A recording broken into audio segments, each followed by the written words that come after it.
ज्येष्ठ मास महात्म्य अध्याय 11। नमस्कार।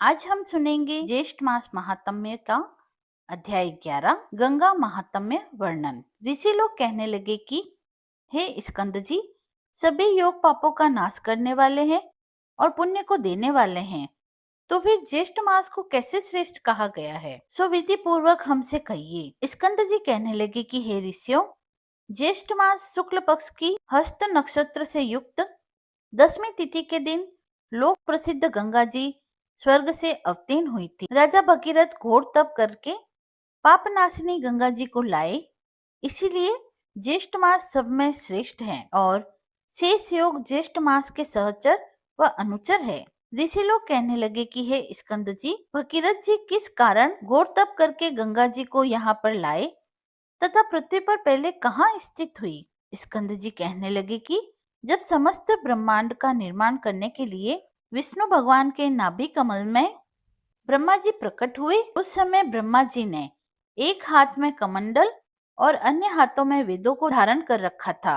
तीनों लोगों को पाप रहित करने के लिए और वहां का जो पवित्र जल था वही पवित्र करने वाली विश्व जननी गंगा कहलाई। ब्रह्मा के कमंडल से प्रकट होने वाली गंगा ब्रह्मा के साथ विष्णु भगवान से प्रकट हुई, परंतु ब्रह्मा ने कमंडल से उसे निकाला नहीं और बहुत वर्ष व्यतीत हो गए। किसी समय दैत्यों ने तीनों लोकों को जल से भर दिया।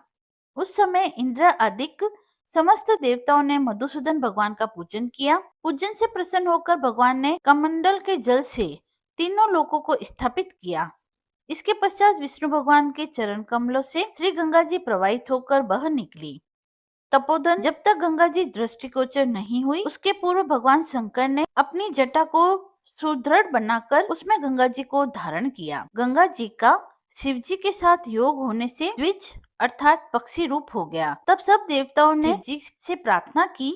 तब शंकर जी ने अपनी जटा से गंगा जी को छोड़ दिया। उस समय प्रवाह रूप में जब गंगा जी गरजती हुई आकाश को चली, तब उसका स्वरधनी, स्वरगंगा और स्वर्गवाहिनी नाम पड़ा।